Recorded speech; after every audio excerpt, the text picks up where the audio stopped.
Hello friends, VBA ज्ञान में आपका स्वागत है।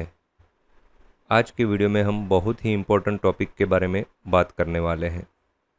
आज हम सीखने वाले हैं डिफरेंट टाइप्स ऑफ वेरिएबल्स के बारे में।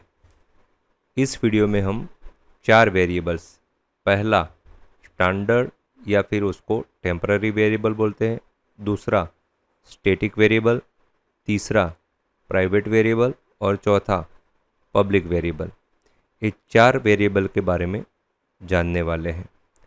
वीडियो बहुत ही इंटरेस्टिंग है, बहुत ही इंफॉर्मेटिव है। वीडियो को एक सेकंड के लिए भी स्किप ना करें। यहाँ पर सबसे पहला है टेम्पररी या स्टैंडर्ड वेरिएबल, जिसको हम हमारे कोडिंग में डिम लिख के डिक्लेयर करते हैं। और इसकी वैल्यू कहाँ तक होती है? जो हमारा सब प्रोसीजर होता है या फंक्शन होता है, वो जब तक रनिंग होता है तब तक उसकी वैल्यू बनी रहती है। जैसे ही एंड सब हो गया उसकी वैल्यू 0 हो जाती है। दूसरा है स्टैटिक वेरिएबल, उसको परसिस्टेंट या कांस्टेंट वेरिएबल भी बोलते हैं।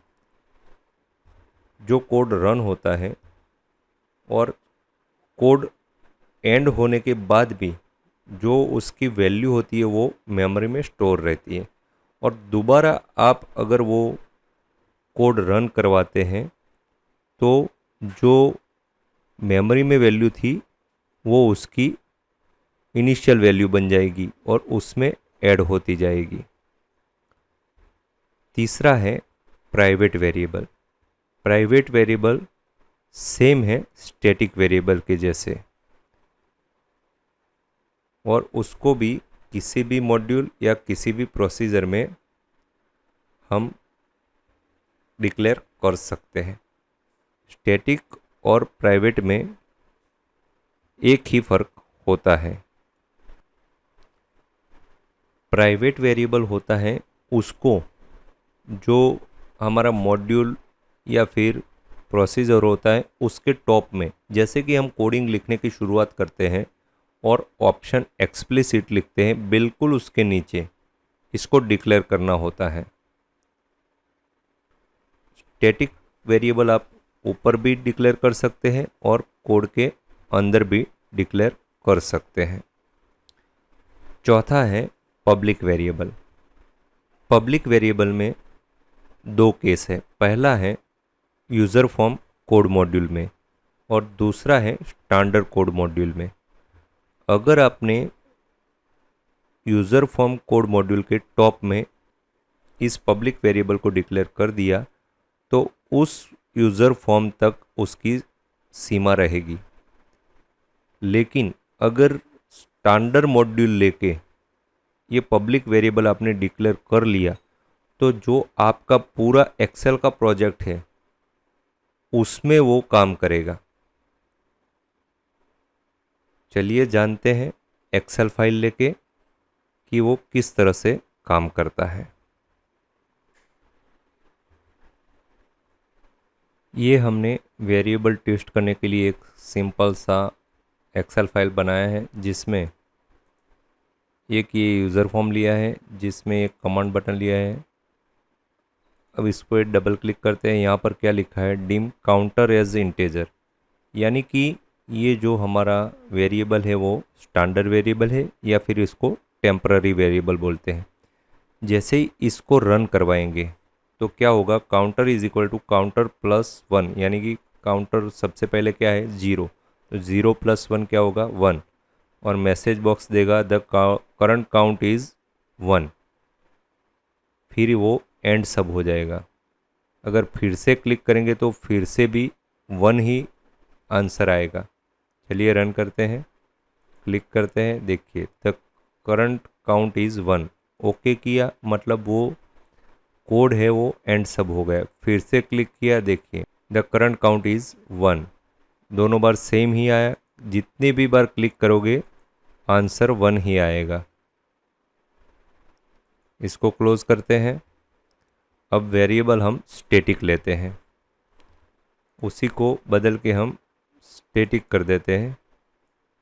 यहाँ पर डिम की जगह स्टैटिक, बस इतना ही हमको करना है।